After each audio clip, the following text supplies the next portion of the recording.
নির্বাচন সংক্রান্ত একটা হাই প্রোফাইল মিটিং হয়েছে। মিটিংয়ে নির্বাচনের প্রস্তুতি, সিকিউরিটি ডিপ্লয়মেন্ট এবং সামনের চ্যালেঞ্জগুলো কী কী সেগুলো রিভিউ করা হয় এবং সোফার এই পর্যন্ত যে কাজগুলো সম্পন্ন হয়েছে সেগুলোরও একটি আপডেটেড লিস্ট জানানো হয়। তো আজকে চিফ অ্যাডভাইজার তার বক্তৃতার প্রথমেই সন্তুষ্টি প্রকাশ করেছেন যেইভাবে ক্যাম্পেইনটা চলছে। তিনি বলেছেন সারা দেশে উৎসাহ, উদ্দীপনা, শান্তিপূর্ণ ও সৌহার্দ্যপূর্ণ পরিবেশে নির্বাচনের প্রচারণা চলছে। উনি বলছেন কেউ কারো বিরুদ্ধে ত্রুটি, কটু কথা কেউ বলছেন না, কোনো অভদ্র আচরণও হচ্ছে না, আমাদের অভদ্র কথাও হচ্ছে না। আমাদের রাজনৈতিক ইতিহাস ও সংস্কৃতির জন্য এটি খুবই ইতিবাচক পরিবর্তন। উনি বলছেন এখন পর্যন্ত প্রস্তুতি পর্ব খুব ভালোভাবে সম্পন্ন হয়েছে, আমরা সন্তুষ্ট, উই আর ভেরি হ্যাপি।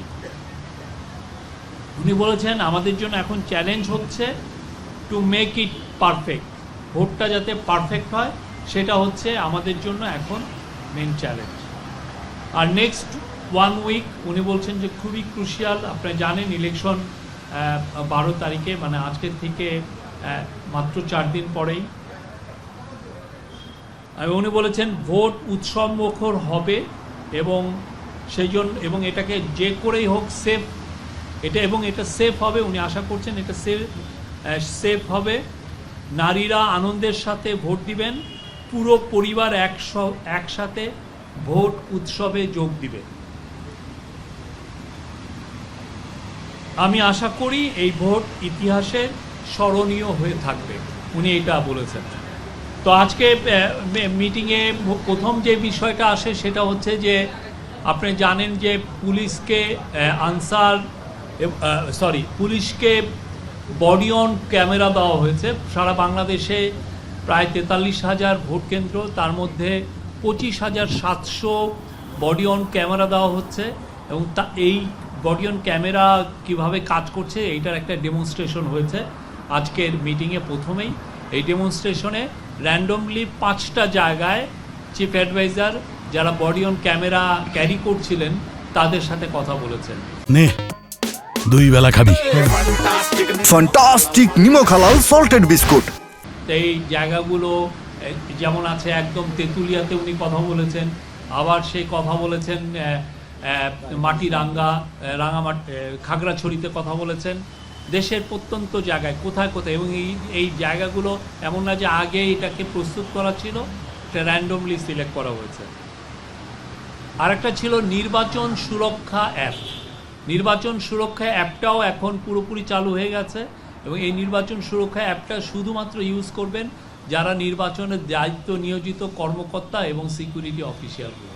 তো কোনো নির্বাচন কেন্দ্রে বা নির্বাচন কেন্দ্রের বাইরে কোনো যদি গণ্ডগোল গোলযোগ হয়, কোনো ভায়োলেন্স হয়, সেক্ষেত্রে নির্বাচন সুরক্ষা অ্যাপের মাধ্যমে খুব দ্রুত বিভিন্ন সিকিউরিটি ফোর্সের কাছে বার্তা চলে যাবে, রিটার্নিং অফিসারের কাছে বার্তা চলে যাবে, সেন্ট্রালি ইলেকশন কমিশনের কাছে বার্তা চলে যাবে। এর ফলে ইলেকশন কমিশন এবং নির্বাচনের কাজে নিয়োজিত সিকিউরিটি ফোর্সেস তারা খুব দ্রুত ইন্টারভেন করতে পারবেন এবং খুব দ্রুত পরিস্থিতি নিয়ন্ত্রণে আনতে পারবেন।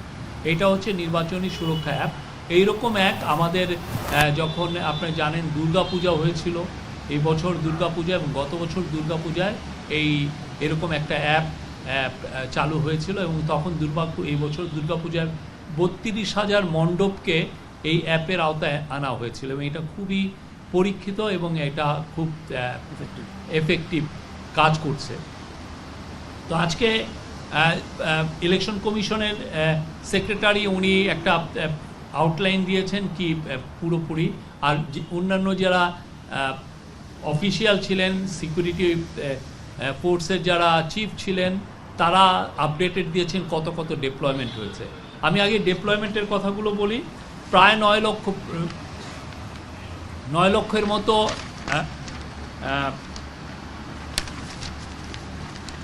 9 লক্ষের মতো মেম্বার অফ সিকিউরিটি ফোর্সেস, তার মধ্যে 1,08,000 হচ্ছে আর্ম ফোর্সেসের member, that means army, navy এবং এয়ারফোর্সের এদের ডেভেলপমেন্ট মোটামুটি শুরু হয়ে গেছে।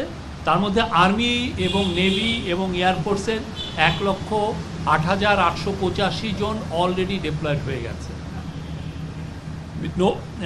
বিজেপির 37,453 জন অলরেডি ডিপ্লয়েড হয়েছে।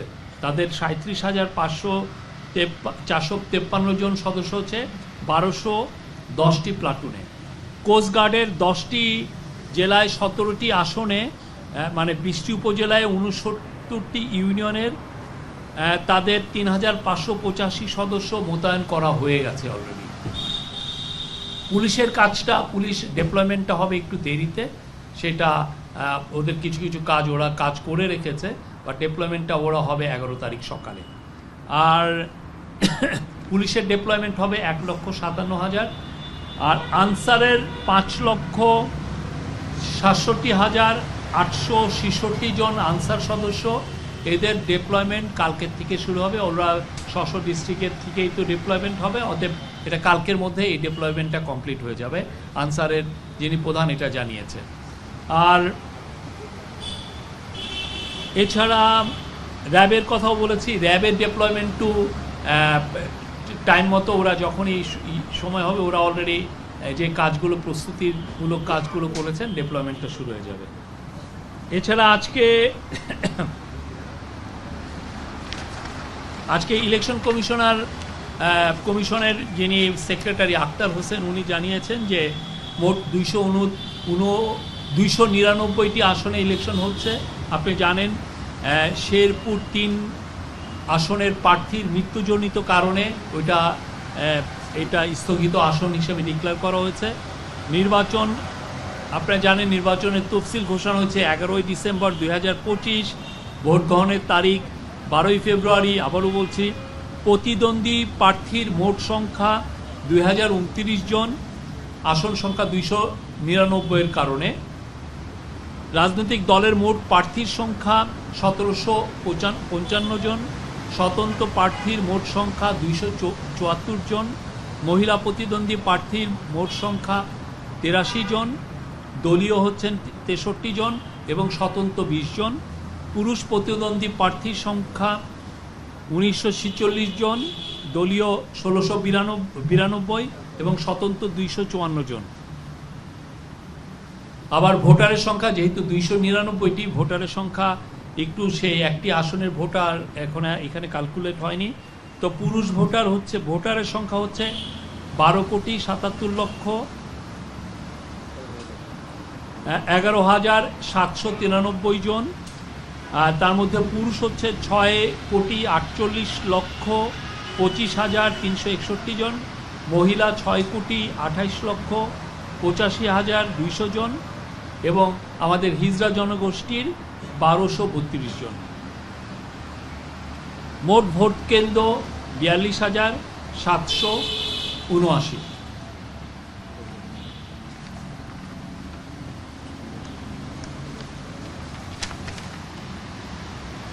আর পোস্টাল ভোটের একটা আপডেটেড লিস্ট এসছে। তার মধ্যে আপনারা জানেন যে পোস্টাল ভোটের, যেটা out of the country postal ভোটের, মোট 4,22,960 জনের ব্যালট বাংলাদেশে অলরেডি পৌঁছেছে। আর রিটার্নিং কর্মকর্তা ব্যালট গ্রহণ করেছেন সোফার 2,70,038টি।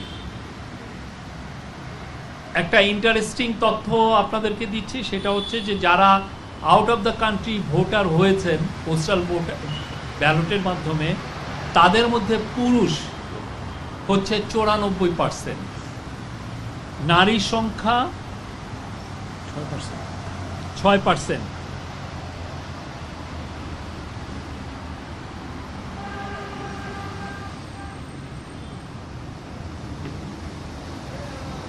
আর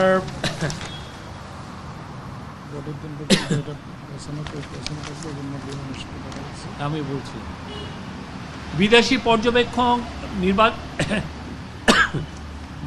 পর্যবেক্ষণ প্রায় 400 জন থাকছেন, আর দেশি পর্যবেক্ষক প্রায় 50,000-এর মতো থাকছেন, আর সাংবাদিক থাকছেন সোফার আমরা এস্টিমেটেড করেছি যে 120 জনের মতো বিদেশি সাংবাদিক এই ইলেকশনটা কভার করবেন।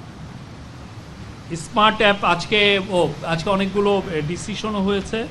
তার মধ্যে একটা জিনিস আজকের মিটিংয়ে জানানো হয় যে স্মার্ট নির্বাচন বন্ধু ভোটার যেটা একটা হটলাইন নাম্বারটা ইনাগরেট করা হয়েছে, সেটা হচ্ছে 333-333।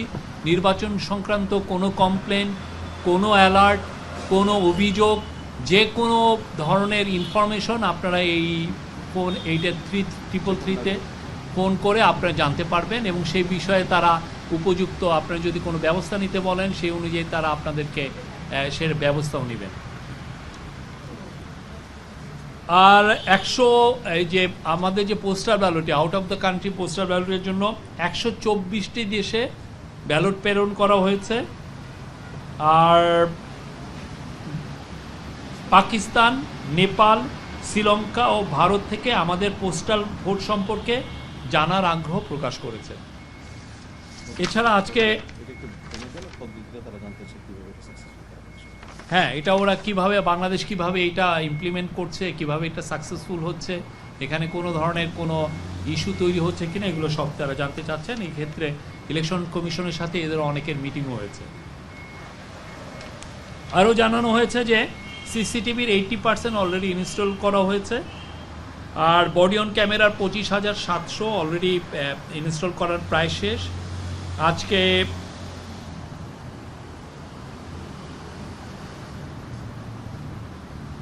আর তেমন কিছু নাই। আজকে ওই ইলেকশন কমিশনের চিফ সেক্রেটারি, আপনি জানেন পাশা নিয়ে একটি নিউজ হয়েছে, সেই বিষয়ে আমাদের deputy press secretary Azad Majumdar বলবেন। ইলেকশন কমিশনের সেক্রেটারি এই বিষয়ে আজকের মিটিংকে অবহিত করেন।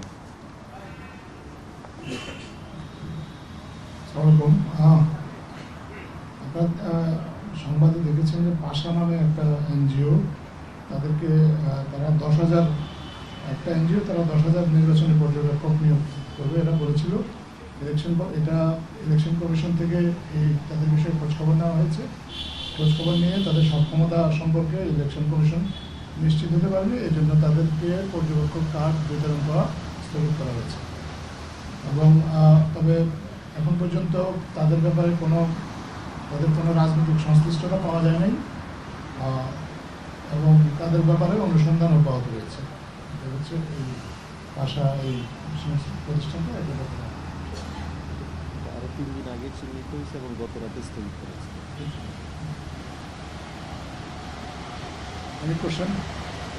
Any questions? হ্যালো, একটা নাম পরিচয় দিয়ে কাইন্ডলি প্রশ্ন করবো।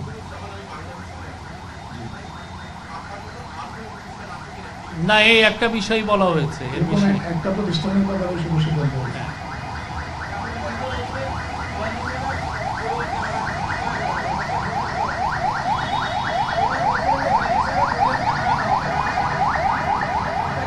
বডি অন ক্যামেরা আমরা গত মিটিংয়েই বলেছি যে 25,500-র মতো, তার আরও 200টা অ্যাড হবে, আর কিছু আগেই ছিল সেই। তো মূলত আসলে যেগুলো ভোটিং সেন্টার খুব রিস্কি বা যেটার, সেগুলোকে এটা দেওয়া হচ্ছে। হ্যাঁ,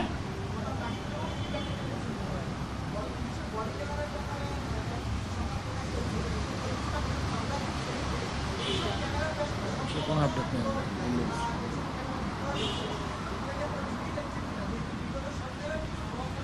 আজকে তো ডেমনস্ট্রেশন, লাইভ ডেমনস্ট্রেশন হলো।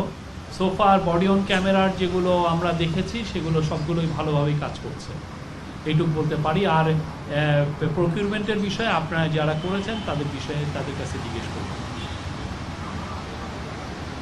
হ্যাঁ, আরাফাত বলেন।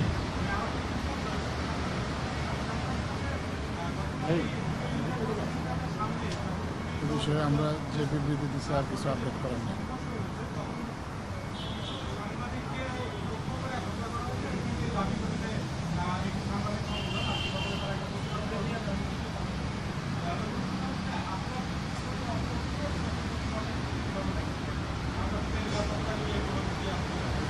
সাংবাদিকদের নিরাপত্তার কোনো ঝুঁকি নাই। বাংলাদেশ সাংবাদিকদের এই কালকের বিষয়ে আপনারা এই বিষয়ে ডিএমপিকে জিজ্ঞেস করবেন।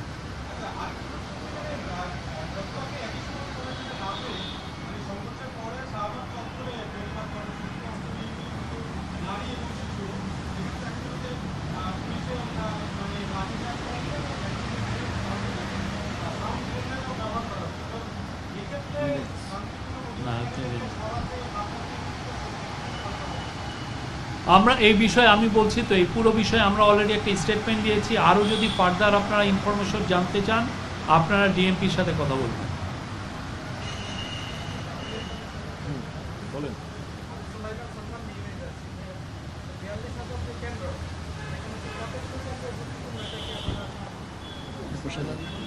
এইটা আমি তো বললাম এই ঝুঁকিপূর্ণ কেন্দ্রর বিষয়টা বারবার আপডেটেড হচ্ছে এবং এইটা আমরা একদম শেষের দিন পর্যন্ত আমরা জানাতে পারবো।